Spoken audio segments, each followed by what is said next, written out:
내가 구원받았다 이런 얘기를 이해하려면은 내가 왜 본래 하나님의 진노 아래 있는가를 이해해야지 구원에 대해서도 이해할 수가 있죠. 그러니까 내가 하나님의 진노 아래 있는 것이 마땅하다. 모든 사람이 하나님의 진노 아래 있는 것이 마땅하다. 그리고 나도 그 안에 있는 것이 마땅하다. 라고 인정하는 사람에게만 구원이라는 말이 의미가 있는 말이 됩니다.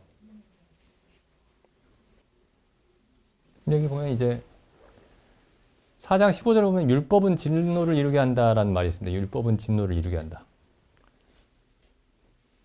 그러니까 그 진노가 있는 이유가 뭐죠? 하나님이 진노하시는 이유가 죄 때문이죠, 죄.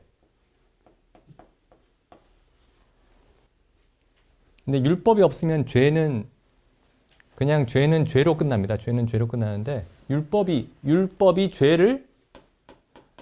있으면 이제 범법이 되는 거죠. 범법. 죄는 법을 범하는 것, 범법. 그게 이제 범죄입니다. 범죄. 율법이 죄를 범죄로 만듭니다. 범죄. 법을 범하는 것, 범죄. 그리고 율법을 범했기 때문에 율법에 대한 형벌이 있는 거죠. 율법에 대한 형벌. 율법의 형벌이 있는 거죠. 그게 하나님의 진노입니다. 그러니까 율법이 진노를 이루게 한다라는 말이 여기서 나오는 거죠. 율법이 진노를 이루게 한다. 그 율법을 이해를 해야 하나님이 진노하시는 이유를 이해할 수가 있는 겁니다. 그러니까 내가 하나님의 법을 어겼구나. 내가 하나님의 법을 어겼구나. 하나님의 명령을 어겼구나. 하나님의 모든 사람을 향한 하나님의 명령을 내가 어겼구나. 그래서 로마서 요 앞에 보면 이런 말씀이 있죠. 로마서 5장 11절 보시면요. 이러므로 한 사람으로 말미암아 죄가 세상에 들어오고 죄로 말미암아 사망이 왔나니 이와 같이 모든 사람이 죄를 지었으므로 사망이 모든 사람에게 이르렀느니라.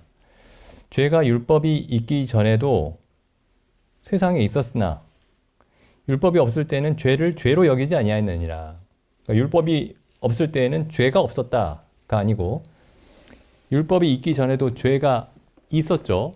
죄가 있었는데 율법이 없을 때는 죄를 죄로 여기지 않았다. 여기서 죄를 죄로 여긴다라는 말이 이제 이게 죄구나. 단순히 그런 얘기가 아닙니다. 죄를 죄로 여겼다는 얘기가. 여기 성경에 보면 이제 여긴다라는 말이 굉장히 자주 나오죠. 여긴다. 이거 보시죠. 여기 4장 3절에도 여긴다라는 말이 있죠. 여긴다. 의로 여기신 바 되었느니라. 4절 빚으로 여긴다. 간주한다 이런 뜻이죠. 간주한다. 계산한다. 그렇게 계산한다. 간주한다. 6절에도 일한 것이 없이 하나님께 의로 여기심을 받는다. 여긴다.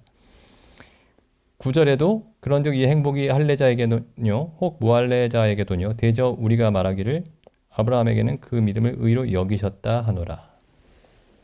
10절 그런즉 이를 어떻게 여기셨느뇨.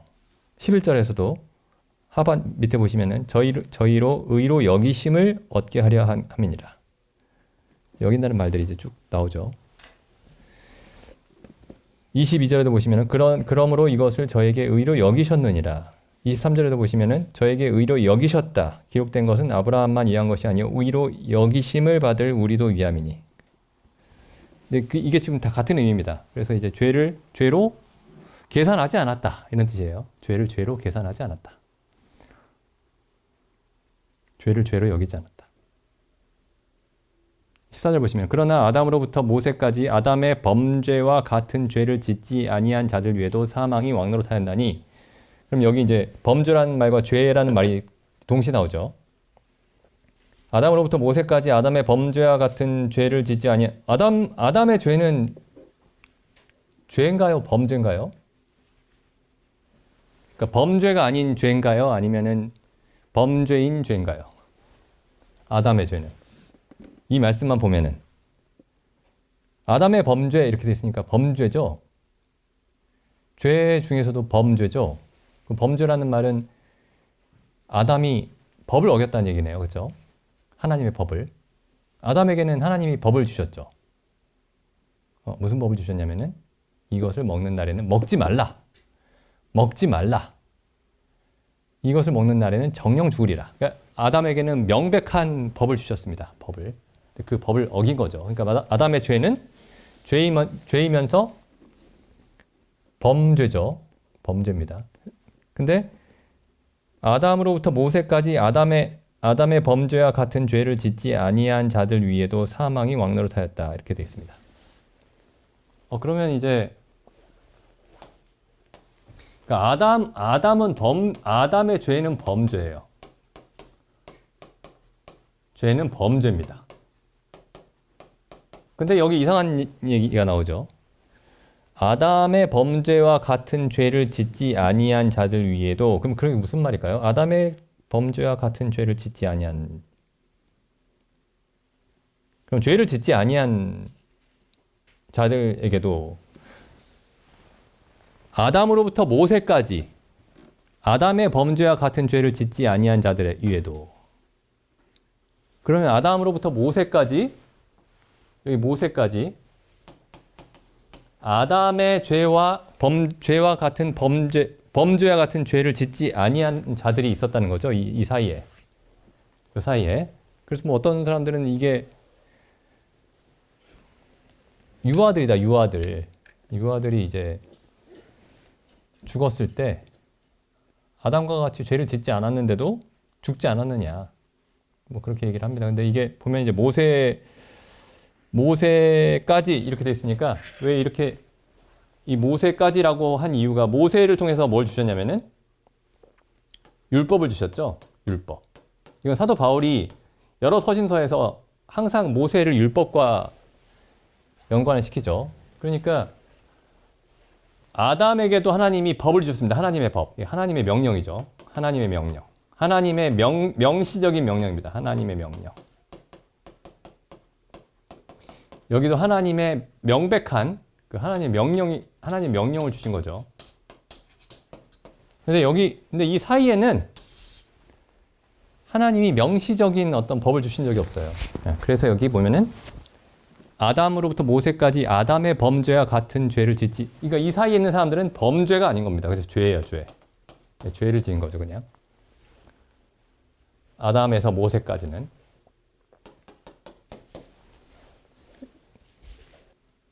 근데 죄로 여기지 않았던 겁니다. 죄를 죄로 여기지 않았던 거예요.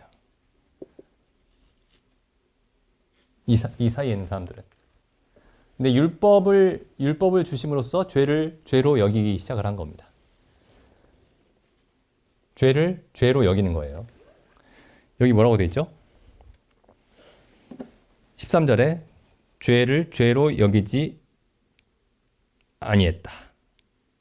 이렇게 돼 있죠. 죄를 죄로 여기지 않았다.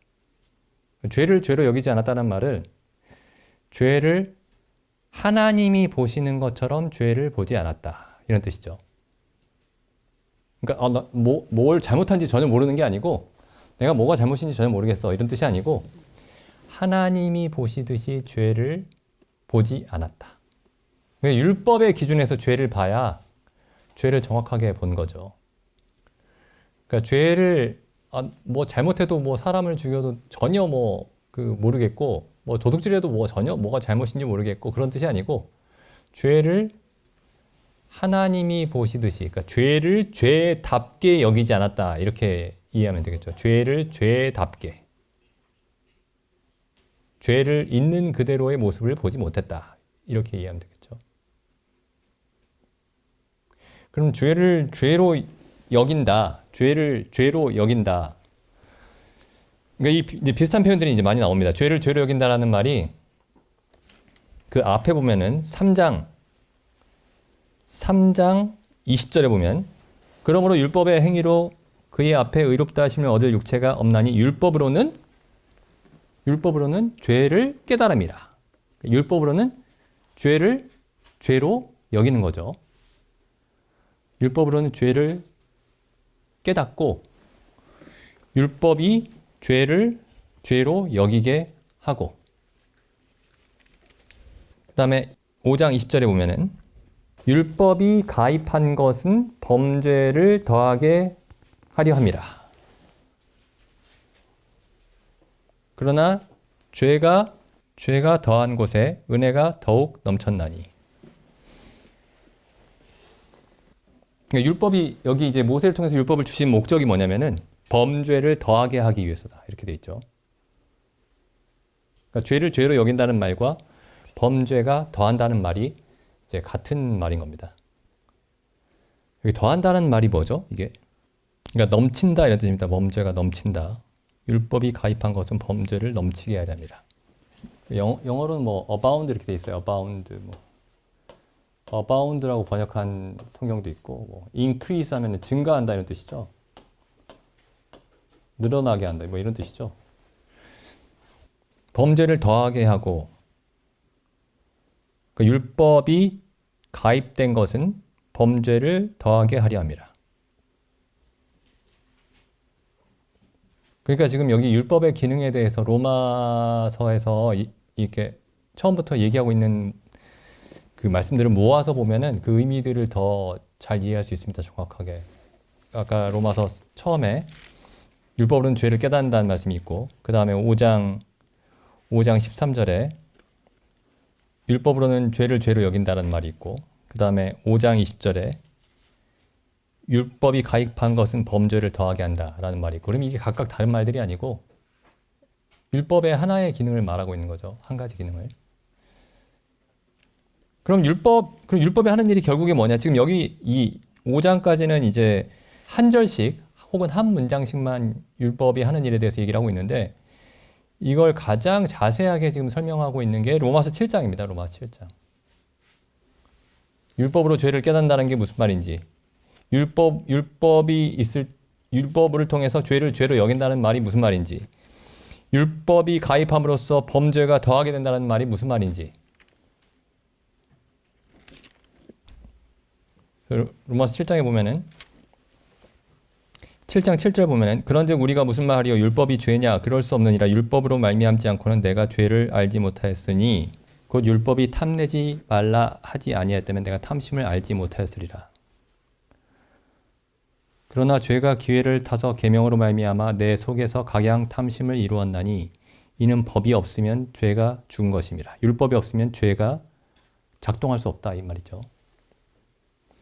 전에 법을 깨닫지 못할 때에는 내가 살았더니 계명이 이름에 죄는 살아나고 나는 죽었도다. 10절 생명에 이르게 할 그 계명이 내게 대하여 도리어 사망에 이르게 하는 것이 되었도다. 죄가 기회를 타서 계명으로 말미암아 나를 속이고 그것으로 나를 죽였는지라. 12절 보시죠. 12절 13절이 제일 선명하게 그 의미를 잘 설명하는 말씀인데, 이로 보건대 율법도 거룩하며 계명도 거룩하며 의로우며 선하도다. 그런즉 선한 것이 내게 사망이 되었느뇨 그럴 수 없느니라. 오직 죄가 죄로 드러나기 위하여. 아까 율법이 없을 때는 죄를 죄로 여기지 아니하였다 이렇게 돼 있었죠. 여기서는 죄가 죄로 드러나게, 죄가 죄답게 드러나게 하는 것이 율법입니다. 죄가 죄답게. 선한 그것으로 말미암아 나를 죽게 만들었으니 이는 계명으로 말미암아 죄가 심히 죄되게 하려 함이니라. 그래서 율법이 하는 일, 아까 로마서 5장부터 정리해 보면은 율법이 없을 때는 죄를 죄로 여기지 않았다. 율법이 없을 때는 죄를 죄로 여기지 않았다. 근데 율법을 깨닫게 되니까 어떻게 되죠? 율법을 깨닫게 되니까 죄가 죄로 드러났다. 7장 13절이죠. 죄가 죄로 드러났다. 혹은 죄가 뭐예요? 심히 죄가 됐다. 그러니까 죄라는 개념 자체가 없었다. 죄에 대한 어떤 의식이나 어떤 인식이나 그런 게 전혀 없었다 이런 뜻이 아닙니다. 인류 역사상 그런 사람은 존재하지 않아요. 그래서 죄를 가볍게 본 거죠. 내가 잘못했구나. 이렇게 생각한 겁니다. 근데 죄가 죄로 드러나고 죄가 힘이 죄가 된 거죠. 죄가 심히 죄가 되었다. 그럼 이 사람이 이제 결국 어떻게 가죠? 여기 지금 사실 이 사람은 지금 로마 7장을 보면은 계명 하나로 시작합니다. 한 계명 하나로. 10계명을 다 10개를 다 가지고 얘기하는 게 아니고 딱 한 계명에 대해서 얘기를 하고 있어요. 여기 7장 7절에 보면은 그런즉 우리가 무슨 말이요 율법이 죄냐 그럴 수 없느니라 율법으로 말미암지 않고는 내가 죄를 알지 못하였으리니 곧 율법이 탐내지 말라 하지 아니하였다면 내가 탐심을 알지 못하였으리라. 탐내지 말라. 10계명 중에 10번째 계명이죠. 10번째 계명. 그럼 원래는 이제 우리가 일반적으로 생각했을 때는 내가 이게 10번째 계명은 내가 정말 못 지키는구나. 이렇게 생각하고 끝나야 될 문제예요. 그죠? 근데 이 사람이 어디로 가버리냐면은 14절에 우리가 율법은 신령한 줄 알거니와 나는 육신에 속하여 죄 아래 팔려도다. 원래는 어떻게 해야 되죠? 내가 10번째 계명은 지킬 수 없다. 이렇게 가야 되죠? 근데 율법 전체를 얘기하는 것처럼 가버립니다. 이 사람이. 그리고 내가 육신에 속했다. 이렇게 가버리는 거예요. 10번째 계명을 못 지켰는데 그 자기의 존재 전체에 대해서 결론을 내려버립니다. 여기서. 어찌 보면 비약 같죠. 논리적인 비약. 근데 이게 율법이 하는 일입니다. 마치 이런 거예요. 다윗이 이제 우리아를 죽이고 우리아의 아내 바세바를 취했죠. 나단 선지자가 와가지고 그 죄악을 지적을 합니다. 본인은 모르고 있다가 다윗이 이렇게 얘기하죠. 아까 이 시편 51편 가보면은 여기 51편 시편 51편에 보면 이렇게 시작을 하죠. 다윗의 시 영장으로 한 노래 다윗이 바세바와 동침한 후 선지자 나단이 저에게 온 때에 하나님이여 주의 인자를 쫓아 나를 긍휼히 여기시며 주의 많은 자비를 쫓아 내 죄가를 도말하소서. 나의 죄악을 말갛게 시키시며 나의 죄를 깨끗이 하소서 제하소서. 대저 나는 내 죄과를 아오니 내 죄가 항상 내 앞에 있나이다. 내가 주께만 범죄하여 주의 목전에 악을 행하였사오니 주께서 말씀하실 때에 의로우시다 하고 판단하실 때에 순전하시다 하리이다. 그 다음에 갑자기 이렇게 갑니다. 내가 정말 이거 하나 잘못했습니다. 내가 큰 죄를 저질렀습니다. 그렇게 얘기하고 끝나는 게 아니고 5절에 보면은 내가 죄악 중에 출생했습니다.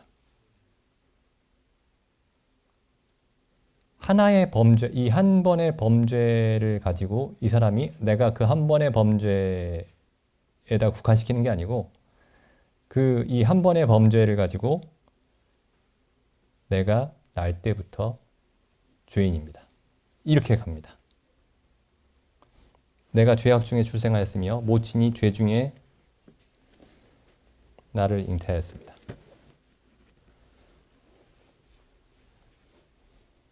근데 율법이 여기서 율법이 하는 기능이 뭐냐면은 이것도 죄고 저것도 죄고 이것도 죄고 저것도 죄다. 이렇게 그걸 가리키는 게 아니고 그런 게 율법의 참 기능이 아니고 이 로마서 7장 14절에 있는 것처럼 우리가 율법은 신령한 줄 알거니와 율법은 영적인 것이다. 하나님께 속한 것인데 나는 육신에 속했다. 그러니까 여기 율법은 신령한 것이로되 이렇게 돼 있죠. 여기 보면 그 7장 14절에 우리가 율법은 신령한 줄 알거니와 그러니까 율법은 신령하다. 요즘 잘 안 쓰는 표현이죠. 신령하다. 그 점집 가면 쓰는 표현인데 신령하다. 신령하다가 원래 뭐죠 이게? 영적이다 이런 뜻이죠. 영적이다. 하나님의 영에 속한 것이다 이런 뜻이죠. 영적이다. 하나님께 속한 것이다. 근데 나는 뭐예요? 나는 영에 속하지 않고 나는 육신에 속했다. 라는 사실을 깨닫게 하는 게 율법입니다. 그러니까 애초에 내가 하나님의 영적인 법을 혹은 12절에 있는 대로 거룩하며 의로우며 선한 명령을 행하는 것은 근본적으로 내가 할 수 있는 것은 아니다. 하나님의 법과 나는 아무런 상관이 없는 존재다.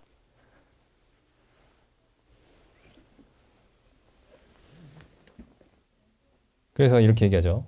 18절에 내 속 곧 내 육신에 선한 것이 거하지 아니하는 줄을 아노니. 그러니까 나는 육신에 속했다. 이렇게 돼 있죠. 나는 육신에 속했다. 근데 육신에 뭐예요?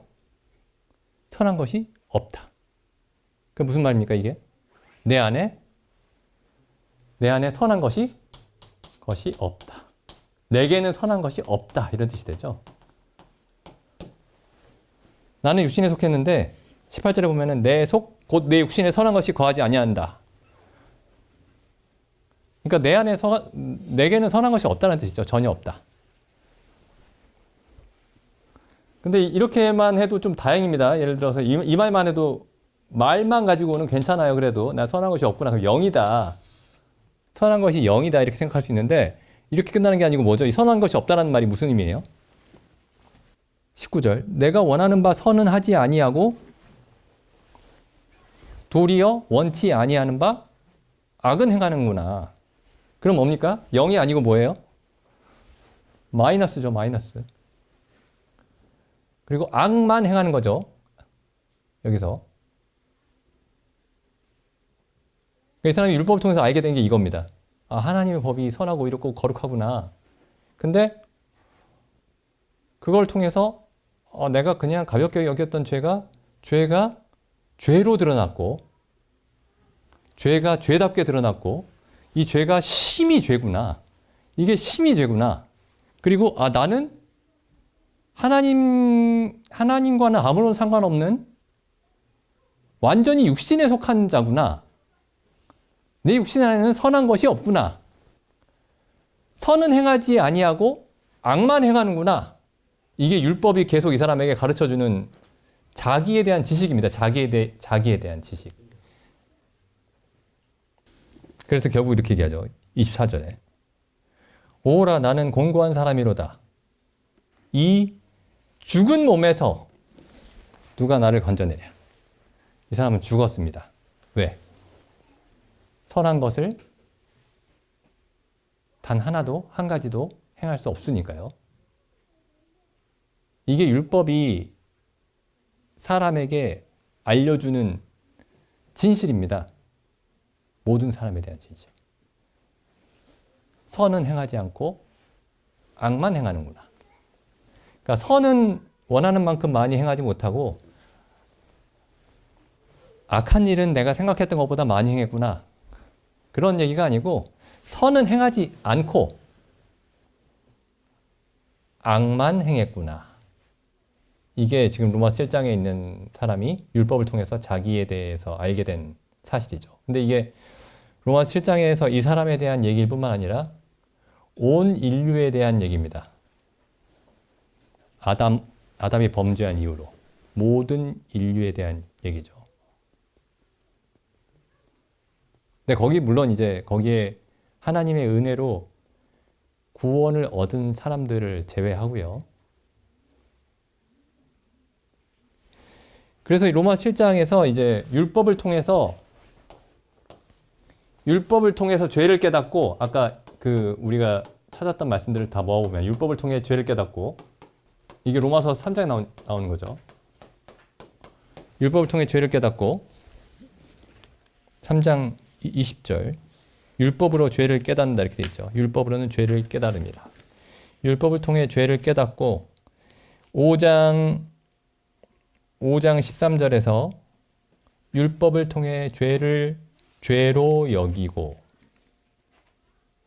그러니까 죄로 여긴다는 말이 이게 죄구나 이렇게 여기는 게 아니에요. 그 여긴다는 말이 엄청난 말인 겁니다. 그러니까 로마서 7장이 죄로 여기는 사람의 그 죄를 죄로 여긴다라는 게 어떤 것인지, 어떤 경험인지, 어떤 깨달음인지가 로마서 7장에서 묘사하고 있는 내용이에요.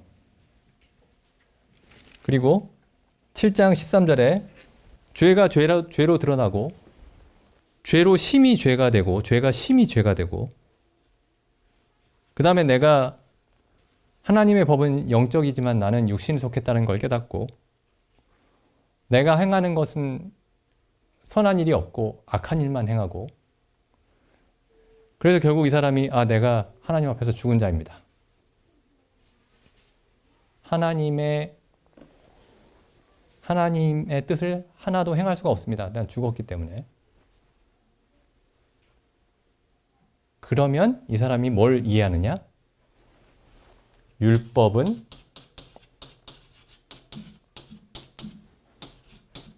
진노를 일으킨다 라는 말을 깨닫고, 율법이 하나님의 진노를 일으킨다라는 게 지극히 마땅하다.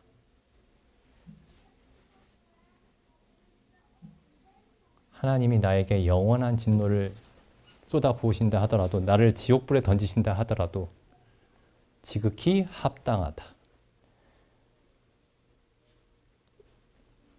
이게 율법으로는 율법이 진노를 일으킨다, 이런 의미입니다. 이 로마서 4장 15절에 율법은 진노를 이루게 한다. 하나님의 진노는 의롭습니다. 참됩니다. 이렇게 고백하게 만드는 게 율법인 거예요. 예, 시편 말씀 한번 가보겠습니다. 시편 90편입니다. 율법을 받았던 이 모세의 기도를 한번 보시죠. 90편 1절. 주여, 주는 대대에 우리의 거처가 되셨나이다. 산이 생기기 전 땅과 세계도 주께서 조성하시기 전 영원부터 영원까지 주는 하나님이시니다. 주께서 사람을 티끌로 돌아가게 하시고, 왜 티끌로 돌아가게 하셨죠? 원래 처음부터 이런 게 아니죠. 처음에는 이렇지 않았죠. 아담의 범죄의 결과입니다. 너는 흙이니 흙으로 돌아갈지니라, 이렇게 말씀하셨죠. 하나님의 진노의 표현입니다, 이게. 주께서 사람을 티끌로 돌아가게 하시고 말씀하시기를 너희 인생들은 돌아가라 하셨사오니 주의 목전에는 천년이 지나간 어제 같으며 밤의 한 경점 같을 뿐임이니이다. 천년이 하루와 같다.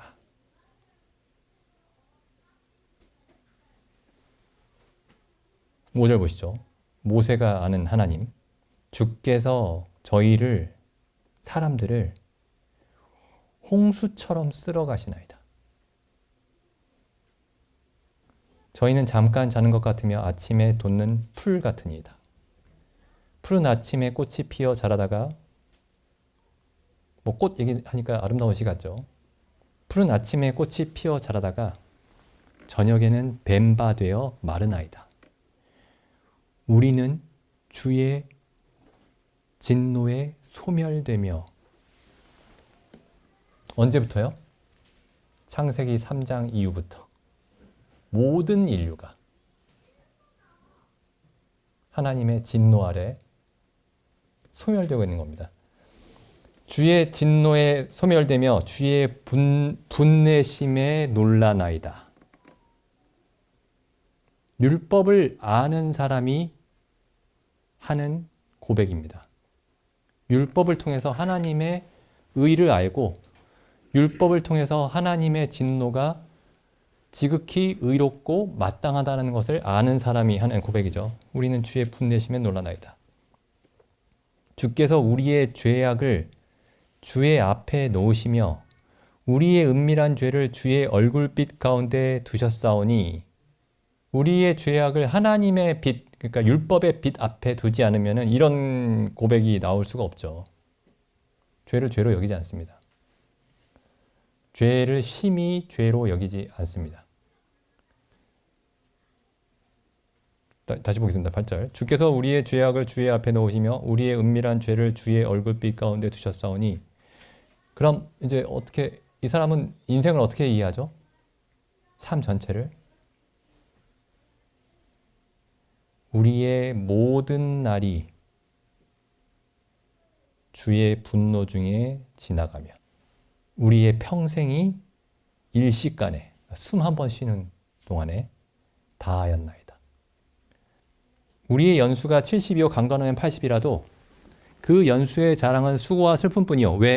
왜죠? 사람 사는 게 다 그러니까 그런 게 아니고요. 우리의 모든 날이 주의 분노 중에 지나가기 때문에 그렇습니다.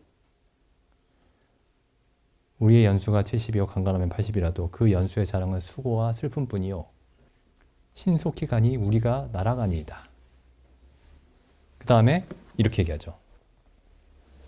누가 주의 진노의 능력을 알며 누가 주를 두려워하여야 할 때로 주의 진노를 알리이까. 우리는 주의 은혜를 알아야 되지 않을까요? 주의 은혜를. 주의 인자를. 근데 주의 진노를 먼저 알아야 주의 인자를 알 수 있습니다. 왜냐하면 마땅한 진노를 면하게 해주시는 것이 인자니까요. 여기 보면 누가 주의 노의 능력을 알며 누가 주를 마땅히 두려워하여야 할 때로 주의 진노를 알리이까. 우리에게 우리의 날 계수함을 가르치사 지혜의 마음을 얻게 하소서. 지혜의 마음은 하나님을 두려워하여야 할 때로 두려워하는 것이고 하나님이 진노하시는 이유를 이해하는 것이 지혜입니다. 지혜.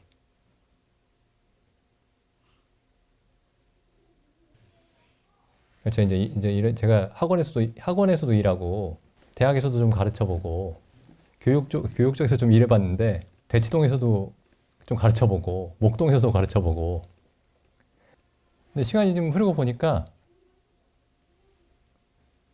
하나님을 하나님답게 두려워하면 뭔가 따로 가르칠 게 없구나.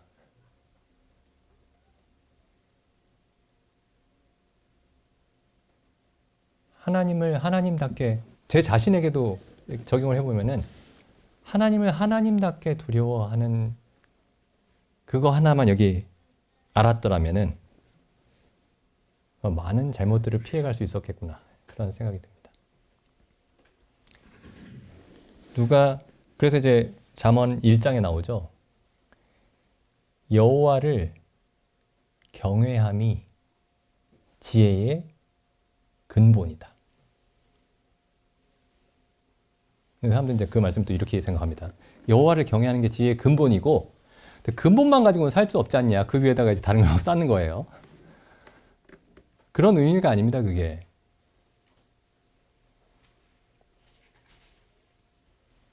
근데 저도 가끔씩 이제 질문합니다. 가끔씩인지 자주인지 모르겠지만 나는 하나님을 경외하는가?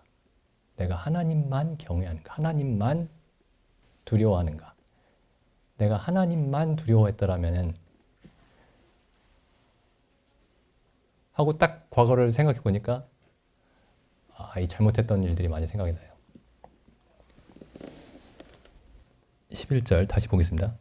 누가 주의 진노의 능력을 알며 누가 주를 두려워하여야 할 때로 주의 진노를 알리이까. 우리에게 우리의 날 계수함을 가르치사 지혜의 마음을 얻게 하소서. 여호와여 돌아오소서. 언제까지니까 주의 종들을 긍휼히 여기소서. 14절 아침에 주의 인자로 우리를 만족해 하사 우리 평생에 즐겁고 기쁘게 하소서. 14절처럼 기도할 수 있는 사람이 누구냐면은 그 앞에 하나님의 진노에 대해서 알고 있는 사람들입니다. 하나님의 인자와 하나님으로 말미암은 만족과 즐거움과 기쁨을 말할 수 있는 사람이 누구냐면은 하나님을 두려워하여야 할 때로 하나님의 진노를 아는 사람들이 하나님의 인자와 만족과 즐거움과 기쁨에 대해서도 올바르게 알 수 있습니다.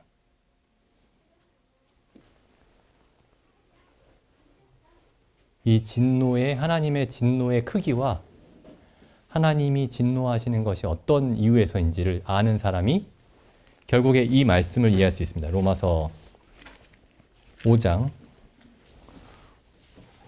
9절입니다. 로마서 5장 9절. 그러면 이제 우리가 그 피를 인하여 의롭다 하심을 얻었은즉 더욱 그로 말미암아 진노하심에서 구원을 얻을 것입니다. 하나님의 진노에서 내가 구원을 얻는 것이 구원이구나.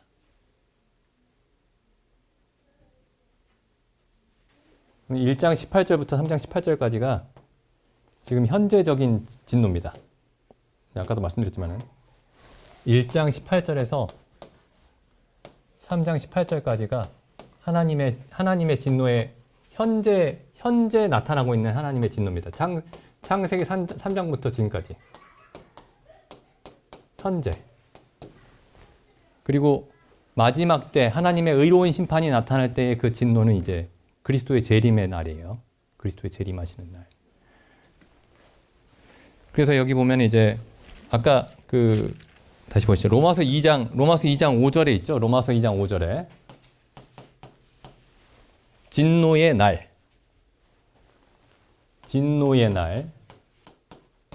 의로우신 판단이 나타나는 그날.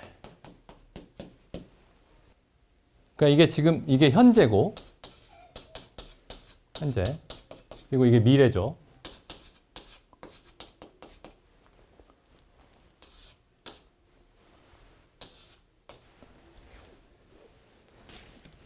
데살로니가 전서에 가보시면은 1장 9절 저희가 우리에 대하여 스스로 고하기를 우리가 어떻게 너희 가운데 들어간 것과 우리는 이제 사도 바울과 함께 일하는 이제 성도들이죠. 선교사들이죠. 우리가 어떻게 너희 가운데 들어간 것과 그러니까 데살로니가 교회 가운데 우리가 어떻게 너희 가운데 들어간 것과 너희가 어떻게 우상을 버리고 하나님께로 돌아와서 살아계시고 참되신 하나님을 섬기며 또 죽은 자들 가운데서 다시 살리신 그의 아들이 하늘로부터 강림하심을 기다린다고 말하니 왜 오시죠? 이는 장래 노하심에서 우리를 건지시는 예수시라. 우리를 진노하심에서 건지시기 위해서입니다. 장래 노하심에서 건지시기 위해서. 예수님이 이제 처음 오셨을 때 그 세례 요한이 이렇게 얘기하죠. 이 마태복음 3장 7절입니다. 3장 7절. 요한이 많은 바리새인과 사두개인이 세례 베푸는데 오는 것을 보고 이르되 독사의 자식들아 누가 너희를 가르쳐 임박한 진노를 피하라 하더냐.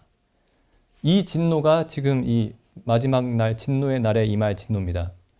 근데 세례 요한은 예수님이 그러니까 처음 오셨을 때 그 진노가 시작될 거라고 생각을 했던 거예요. 세례 요한은. 이게 구약의 선지자들이 하나님의 성령으로 예언을 할 때 자주 나타나는 현상입니다. 자주. 그러니까 시간적으로 봤을 때 미래에 일어날 사건이 여기 A라는 사건이 있고 B라는 사건이 있어요. 그럼 여기 시간적으로 한 3,000년, 2,000년 이렇게 차이 난다고 생각해 보세요. 2,000년. 이 두 사건이 A랑 B가. 근데 이 구약의 선지자들은 마치 이 둘 사이가 둘이 거의 동시에 일어나는 것처럼 보는 경우가 많습니다. A라는 사건과 B라는 사건이. 보통 이걸 그래서 무슨 예언의 골짜기라고 보통 그 설명을 하죠. 예언의 골짜기. 그래서 근데 여기서 이제 예언을 보는 이 예언자들이 이렇게 이제 본다는 거예요. 이렇게 보면은 이게 원래 네 개의 다른 사건인데, 그죠? 네 개의 다른 사건인데 이 사람이 볼 때는 마치 거의 동시에 일어나는 것처럼 보인다는 거죠. 이게 이제 구약의 예언들에 이런 현상들이 많이 있습니다. 구약의 예언들을 보면요. 그러니까 한참 뒤에 일어날 일이 예수님이 고난당하실 일과 예수님이 와서 세상을 심판하실 일이 이사야서 같은 데 보면은 거의 동시에 일어나는 것처럼 보이죠. 요한복음에도 그런 사건이 있습니다. 요한복음에 보면 예수님도 이렇게 말씀하세요. 예수님도.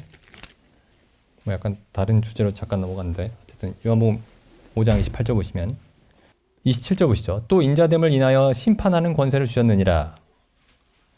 그러니까 다시 오실 때 세상을 심판하러 오시죠. 또 인자됨을 인하여 심판하는 권세를 주셨느니라. 이를 기이 여기지 말라. 무덤 속에 있는 자가 다 그의 음성을 들을 때가 오나니 이제 육체가 부활하는 겁니다. 선한 일을 행한 자는 생명의 부활로, 악한 일을 행한 자는 심판의 부활로 나오리라. 선한 일을 행한 자는 생명의 부활로, 악한 일을 행한 자는 심판의 부활로 나오리라. 근데 생명의 부활과 심판의 부활 사이가 천년의 간극이 있죠. 천년의 간극이 있습니다. 근데 이것만 보면 마치 동시에 일어나는 것처럼 보이죠. 요한계시록에 보면 마지막에 보면 19장에 이제 예수님이 오시죠. 예수님이 재림을 하십니다. 19장 11절에 세상을 심판하시고 그다음에 20장에 그 천년 왕국이 시작이 되죠. 천년 왕국이 시작이 되고 이게 좀 읽어보겠습니다. 20장 4절. 또 내가 보좌들을 보니 거기 앉은 자들이 있어 심판하는 권세를 받았더라. 또 내가 보니 예수의 증거와 하나님의 말씀을 인하여 목배임을 받은 자의 영혼들과 또 짐승과 그의 우상에게 경배하지도 아니하고 이마와 손에 그의 표를 받지도 아니한 자들이 살아서 그리스도로 더불어 천년 동안 왕노릇하니 이는 첫째 부활이라. 이게 생명의 부활이죠. 이 첫째 부활에 참여하는 자들은 복이 있고 거룩하도다. 둘째 사망이 없고 이 둘째 사망이 심판의 부활입니다. 그들을 다스리는 권세가 없고 도리어 그들이 하나님과 그리스도의 제사장이 되어 천년 동안 그리스도로 더불어 왕노릇하리라. 7절 천년이 참회.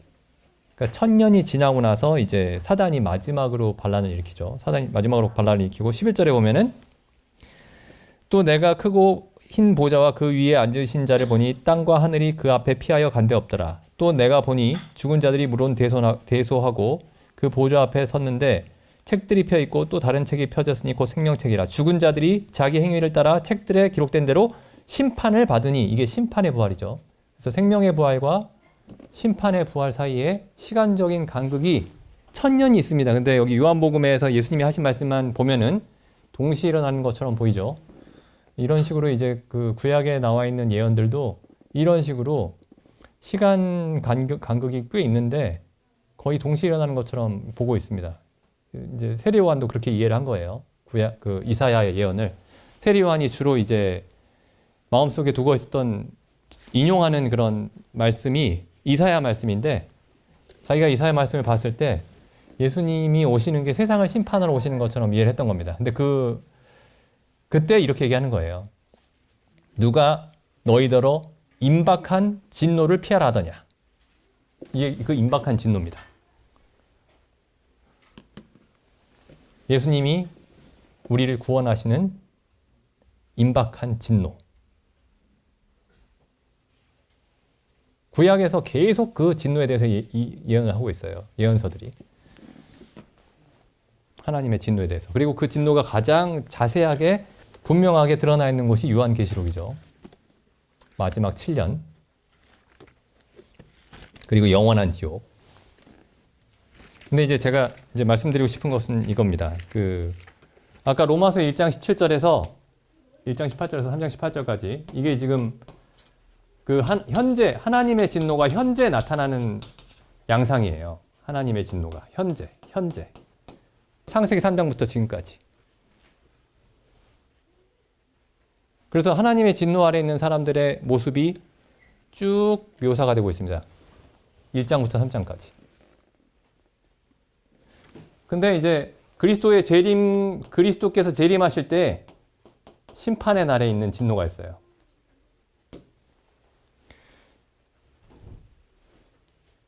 그럼 하나님이 우리를 그리스도를 통해서 하나님의 진노에서 구원하실 때에 이 미래의 진노에서만 구원하시는 게 아닙니다. 이 상태에 살고 있었던 우리가 하나님의 진노 아래 있는 사람들의 상태를 쭉 묘사를 하고 있어요. 나중에 다시 한번 살펴보시죠. 1장 18절부터 3장 18절까지. 우리가 다 그 가운데 있었습니다. 근데 여기서 하나님이 우리를 건져주십니다. 그리고 여기서 건지심을 받는 사람들이 그리스도의 재림의 날에 마지막 날에 진노에서 건지심을 받는 거죠. 어쨌든 중요한 부분이 뭐냐면은 하나님이 나에게 진노하고 계셨다. 그리고 그 진노가 너무나 정당한 것이었다. 그 십자가의 강도가 얘기하죠. 우리가 당하는 일은 우리에게 마땅한 것이다. 이렇게 얘기하죠. 십자가의 강도가. 내 속 곧 내 육신에 선한 것이 거하지 않는다. 하나님의 율법은 영적이지만 나는 육신에 속하여 죄 아래 팔렸다. 그러니까 우리가 정말 이렇게 우리 자신에 대해서 알게 된 적이 있는지, 그래야 예수님의 구원도, 우리가 알았다고 하는 구원도 올바르게 이해한 겁니다. 그러니까 내가 하나님의 진노가 마땅한 사람이었구나. 내가 율법을 통해서 그것을 알게 됐다. 아까 읽었던 그 시편 90편 말씀도 다시 한번 읽어보시기 바랍니다. 네, 시편의 모세의 이 하나님의 진노에 대한 이 시편이, 모세의 시편이 이해가 되는지 읽어보시기 바랍니다. 기도드리고 마치겠습니다.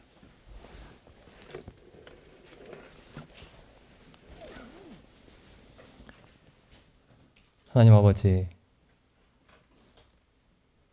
참 율법이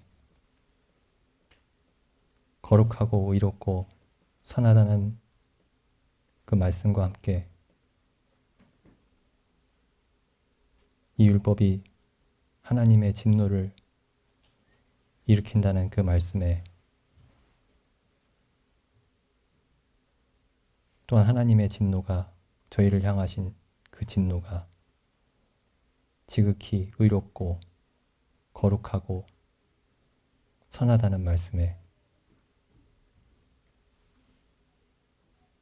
참 저희가 아멘 할 수밖에 없음을 고백을 드립니다. 참 모든 사람이 자기에게 적어도 일말의 선함이라도 있다고 생각하고 저희도 다 그 가운데 있었사오나 참 율법을 통해서 하나님의 거룩하신 뜻을 알게 하시고 참 이를 통해서 저희에게 일말의 선함도 없음을 알게 하셨음에 감사드립니다. 참 저희에게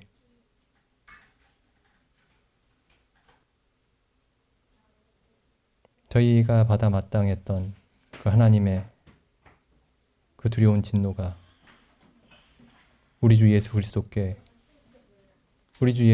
담당시키셨음을 인해 저희가 감사를 드립니다. 저희가 저희 자신에 대해서 입술을 열었사오나 참 저희가 더 이상 저희의 어떠함에 대해서 입을 열 수 없사옵고 하나님의 거룩하심과 하나님의 긍휼하심과 저희를 위해 고난당하신 그리스도의 은혜 외에는 참 저희가 아무 말도 할 수 없음을 고백을 드리옵나이다. 저희 입술에 저희 자신에 대한 얘기가 아니라 하나님과 우리 주 예수 그리스도에 관한 이야기만 저희 입술에 가득하게 하여 주옵시고 저희를 항상 그 가운데 있게 하여 주시옵소서. 우리 주 예수님의 이름으로 기도드립니다. 아멘.